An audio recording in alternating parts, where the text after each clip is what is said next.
Good afternoon students. देखिए, field extension की definition मैं आपको समझा चुकी हूँ। फील्ड एक्सटेंशन मैंने आपको क्या बताया था, अगर के हमारे पास कोई फील्ड है, ठीक है, और एफ़ उसकी क्या है, सब फील्ड है, तो हम के को क्या बोलेंगे, फील्ड एक्सटेंशन ऑफ एफ़, ठीक है। दूसरी डेफिनेशन में मैंने आपको क्या बताई थी कि सिग्मा एक मैपिंग है एफ़ से के तक, जहाँ पर एफ़ सब फील्ड है के की। अगर ये सिग्मा मैपिंग क्या हो जाए, मोनोमॉर्फिज्म हो जाए। मोनोमॉर्फिज्म का मतलब होमो और वन वन हो, तो भी हम इस पेयर को क्या बोलते हैं, फील्ड एक्सटेंशन ऑफ एफ़, ठीक है। इसमें एग्जाम्पल मैंने आपको दिया था, इसके लिए तो मैंने आपको एग्जाम्पल कौन सा दिया था, आइडेंटिटी मैपिंग का, ठीक है।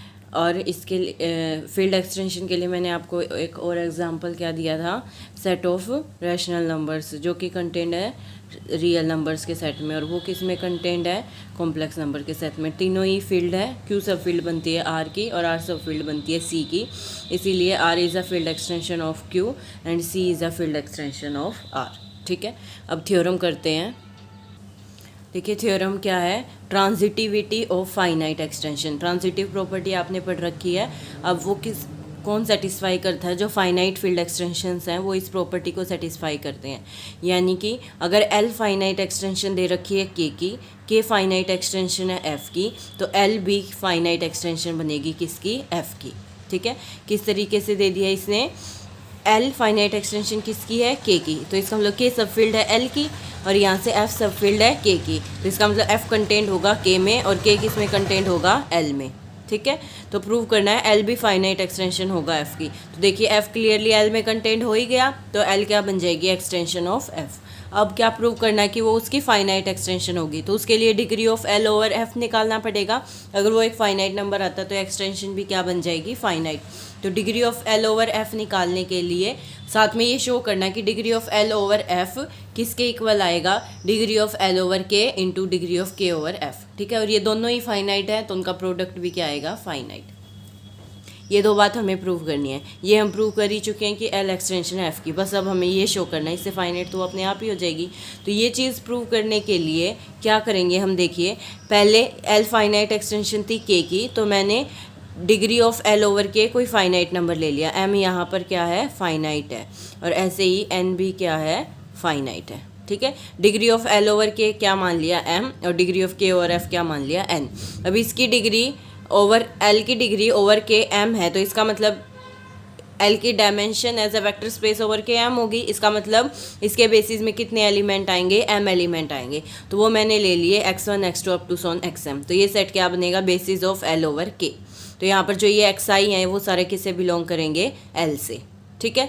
Similarly degree of K over F कितनी है, एन। तो अगर मैं बेसिस की बात करूँ कि के का बेसिस ओवर एफ, उसमें एन एलिमेंट होंगे, वो मैंने ले लिए y1 y2 up to Son yn, और ये एलिमेंट किससे बिलोंग करते हैं, के से, ठीक है। अब के कंटेंट है एल में, क्योंकि एल एक्सटेंशन दे रखी है के की, तो के किस में कंटेंट होगा, एल में, ठीक है। अब दिस इम्प्लाइज xi तो एल में पहले से ही थे, तो इसका मतलब क्योंकि के एल में कंटेंट है तो के सारे एलिमेंट एल में जाएंगे, और ये सारे yj एल में बिलोंग कर रहे थे, तो इसका मतलब ये सारे y1 y2 yn किस में बिलोंग कर जाएंगे, एल में बिलोंग कर जाएंगे, ठीक है। अब आपको क्या प्रूव करना है, degree of L over F को किसके इक्वल प्रूव करना था, डिग्री ऑफ एल ओवर के into degree of K over F. अब ये कितनी मान ली हमने, एम, और ये कितनी मान ली, एन। तो इसका मतलब ये डिग्री एल ओवर एफ किसके इक्वल प्रूव करनी है, एम इंटू एन के। तो यही लिखा एम इंटू एन, ठीक है। तो इसकी डिग्री m इंटू एन दिखाने के लिए मैं दिखाऊंगी कि l का बेसिस लूँगी मैं ओवर f, और उसके अंदर मैं m इंटू एन एलिमेंट्स दिखा दूंगी, और वो m इंटू एन एलिमेंट्स मैंने कौन से ले लिए, इनकी मल्टीप्लिकेशन xi इंटू yj, ठीक है। तो हमारे पास ये कितने बन जाएंगे, m इंटू एन, क्योंकि i वेरी कर रहा है 1 to m और j वेरी कर रहा है 1 to n। तो इस सेट को अब मैं क्या प्रूव करूँगी, basis of l over f। तो उसके लिए मुझे इसे लीनियरली इंडिपेंडेंट भी दिखाने का और स्पेनिंग सेट भी दिखाना पड़ेगा।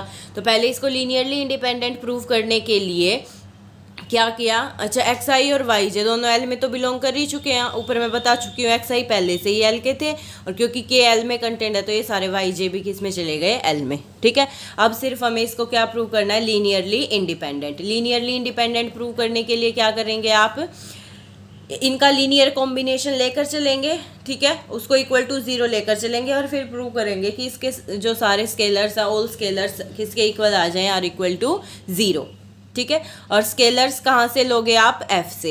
एल ओवर एफ की बात चल रही है, तो ये एलिमेंट्स तो एल से बिलोंग करने चाहिए, वो हमने दिखा दिया कि एक्स आई और वाई जे दोनों एल में है और एल एक फील्ड है, तो उनकी प्रोडक्ट भी एल में चली जाएगी। तो एक्स आई इंटू वाई जे, ये सारे एलिमेंट किसके हो गए, एल के, ठीक है। स्केलर्स कहाँ से लोगे, एफ से, तो वो हमने कंसिडर कर लिए अल्फा आई जे स्केलर्स, जो किससे बिलोंग कर रहे हैं, एफ से। दो वेरिएबल थे आई और जे, इसीलिए ये अल्फा आई जे कंसिडर किया। तो उनका सम, उनका लीनियर कॉम्बिनेशन इक्वल टू 0 लेते हो ना, यानी कि alpha I J into x I Y J summation आई और जे दोनों पर लगाएंगे इक्वल टू 0, ये लेकर चले। अब हमें ये सारे अल्फा आई जे को किसके इक्वल दिखाना है, 0 के, तभी ये लीनियरली इंडिपेंडेंट होगा। तो उसके लिए क्या किया, ये समेशन हमने आई पर खोल दिया, जे को जे एज इट इज़ रखा, सिर्फ आई का समेशन खोल दिया 1 to m। तो पहले 1 के लिए, फिर 2 के लिए, अप टू सोन m तक के लिए ये टर्म आ गई, ठीक है। फिर यहाँ से मैंने समेशन अल्फा 1 जे वाई जे को एक साथ रखा ब्रैकेट में और x1 बाहर निकाल लिया। ऐसे ही फिर x2 बाहर निकालोगे अप टू सोन xm, ठीक है, इक्वल टू किसके है, 0 के। अब ये x1 x2 xm, ये तो क्या था, बेसिस था किसका, l ओवर k का, है ना। This is a basis of L over के, तो इसका मतलब लीनियरली इंडिपेंडेंट होगा। इसका मतलब ये सारे स्केलर्स किसके इक्वल आएंगे, 0 के इक्वल आएंगे, ठीक है। तो सारे स्केलर्स जो हैं ये अल्फा 1 जे इंटू वाई जे फिर अप टू सोन ये टर्म, ये सारी किसके इक्वल हो जाएंगी, 0 के। तो इसको हमने लिख दिया summation J varying from 1 to n alpha I J Y J equal to 0, ठीक है, where I varying from 1 to m। Clear हो गया। अब फिर से इसको खोलो, इसको खोलोगे तो जे पर खोल रहे हैं हम, तो कैसे खुलेगा, alpha I one Y one plus alpha I two Y two up to so on alpha I N Y N किसके इक्वल आ जाएगा, 0 के, ठीक है। फिर से ये लीनियर कॉम्बिनेशन में आ गया और यहाँ पर Y one Y two up to so on Y N, ये क्या है, बेसिस है। ये आप बेसिस लेकर चले हो किसका, के ओवर एफ, बेसिस है तो लीनियरली इंडिपेंडेंट होगा, तो ये सारे स्केलर्स किसके इक्वल आ जाएंगे, 0 के। तो वही बोला हमने यहाँ से y1 y2 yn बेसिस था k ओवर f, तो इसीलिए सारे स्केलर्स किसके इक्वल आ जाएंगे, 0 के। यही हमें प्रूव करना था कि ये सारे अल्फा आई जे स्केलर किसके इक्वल आ जाएं, 0 के, यही तो प्रूव करना था। तो इसीलिए ये एक्स आई इंटू वाई जे क्या बन गया, ये सेट लीनियरली इंडिपेंडेंट बन गया है, ठीक है। एक पार्ट प्रूव कर दिया। अब सेकेंड पार्ट प्रूव करना है कि ये सेट स्पेनिंग सेट बने, यानी कि ये स्पेन करे एल को ओवर एफ। तो उसके लिए क्या करोगे आप, एल के हर एक एलिमेंट को इनके लीनियर कॉम्बिनेशन में लिखोगे ओवर एफ, है ना, यानी कि जो स्केलर्स आएंगे वो एफ से आएंगे। तो हर एक एलिमेंट की बजाय मैं एल का कोई आर्बिट्रेरी एलिमेंट लेकर चलूँगी। अगर मैंने उस एलिमेंट को इनके लीनियर कॉम्बिनेशन में लिख दिया ओवर एफ, तो एक आर्बिट्रेरी हो गया, तो हर एक एलिमेंट हो जाएगा, तो ये स्पेनिंग सेट भी बन जाएगा। तो मैंने एक कोई भी एलिमेंट ले लिया, एक्स बिलोंग्स टू एल, ठीक है। अब x1 x2 xm ये क्या लेकर चले थे, basis of l over k, तो इसका मतलब ये स्पैन करेगा l ओवर k को, ठीक है। इसका मतलब l के एलिमेंट को हम इन एलिमेंट के लीनियर कॉम्बिनेशन में लिख सकते हैं, और जहाँ पर स्केलर्स कहाँ से आएंगे, k से आएंगे। अब x l का एलिमेंट है, L के एलिमेंट को इनके लीनियर कॉम्बिनेशन में लिख सकती हूँ ओवर के, तो इसका मतलब x को इनके लीनियर कॉम्बिनेशन में लिख सकती हूँ, वो मैंने ले लिया a1 x1 a2 x2 up to so on am xm इनका सम। और यहाँ पर ये जो स्केलर्स है a1 a2 am ये किससे बिलोंग करेंगे, k से, ठीक है। इसका मतलब इसको समेशन की फॉर्म में लिख दिया। इसका मतलब x को मैं कैसे लिख सकती हूँ, summation i varying from 1 to m ai xi। Clear है। अभी मुझे लीनियर कॉम्बिनेशन में दिखाना किसके था, ये एक्स आई इंटू वाई जे के, ठीक है। अभी सिर्फ यहाँ पर कैसे एलिमेंट आए हैं, एक्स आई के, ठीक है। अब क्या करूँगी, अब वाई जे भी लेकर आने हैं, तो उसके लिए देखो मैंने अब ये ए आई को कंसिडर किया, ये ए आई सारे किससे बिलोंग कर रहे थे, के से, ठीक है। और y1 y2 yn क्या है, basis of k over f है, ये सेट क्या है, basis of k over f। तो इसका मतलब जो k के एलिमेंट्स हैं उनको मैं इनके लीनियर कॉम्बिनेशन में लिख सकती हूँ ओवर f, ठीक है। इसका मतलब ये जो ए आई है ये k से ही तो बिलोंग कर रहे हैं, इसका मतलब इन ए आई को मैं इनके लीनियर कॉम्बिनेशन में लिख सकती हूँ, और जहाँ पर जो स्केलर्स यूज़ करूँगी वो किससे बिलोंग करेंगे, f से। तो वो स्केलर्स मैंने एग्जिस्ट करा लिए अल्फा आई जे जो किससे बिलोंग कर रहे हैं, f से, सच दैट इन ए आई को मैं इनके लीनियर कॉम्बिनेशन में लिख सकती हूँ। अब क्या करो, इस ए आई की वैल्यू यहाँ फोर्थ इक्वेशन से थर्ड में पुट कर दो, ठीक है। तो इस इस ए आई की वैल्यू यहाँ पर पुट की, तो x किसके इक्वल आ गया, अब दो समेशन आ गए, समेशन आई और जे पर। आई वेरी कर रहा है 1 to m और जे वेरी कर रहा है 1 to n। इसकी वैल्यू पुट की तो अल्फा आई जे वाई जे और एक्स आई साथ में था ही मल्टीप्लाई में। तो इसका मतलब देखिए एक्स जो एल का एलिमेंट लेकर चली थी उसको मैंने किन के लीनियर कॉम्बिनेशन में लिख दिया, एक्स आई इंटू वाई जे के लीनियर कॉम्बिनेशन में लिख दिया।